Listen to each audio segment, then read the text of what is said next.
Aujourd'hui, les évolutions de la robotique agricole permettent d'imaginer de nouvelles possibilités pour traiter les cultures de façon naturelle.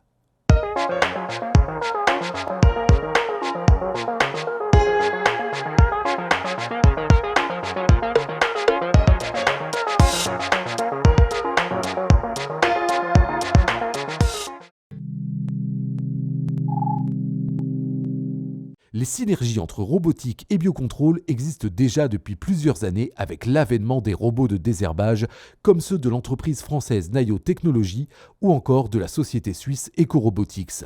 Le robot OZE a par exemple été employé par l'INRA et des chambres d'agriculture dans l'objectif de proposer des itinéraires techniques 100% sans produits de synthèse à l'aide du biocontrôle, du désherbage mécanique, de la rotation culturale et de la gestion des auxiliaires.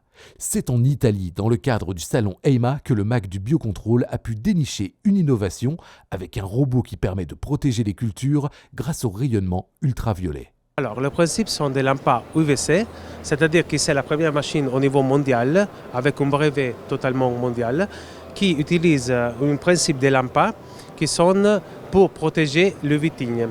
Le but de cette machine-là, c'est de passer dans un timing, je peux dire, léger, dans les vignes et faire une opération automatique sans l'utilisation des personnes humaines. La technique serait efficace également de façon active contre le mildiou. De la même manière, elle renforce l'efficacité des produits de biocontrôle grâce à l'action préalable des ultraviolets. Ce principe de flash lumineux rappelle l'initiative de l'entreprise française UV Boosting, mais avec une unité portée par un tracteur enjambeur. Le concept de la start-up italienne s'appuie sur l'autonomie. Une station de type météo s'installe sur la parcelle et va traiter des données à partir de différents paramètres comme la température et l'humidité. Si la station interprète que la période est propice aux maladies fongiques, elle va venir réveiller le robot.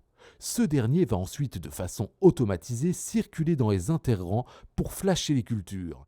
En Italie comme en France, des études sont menées pour trouver des combinaisons efficaces entre robotique et biocontrôle.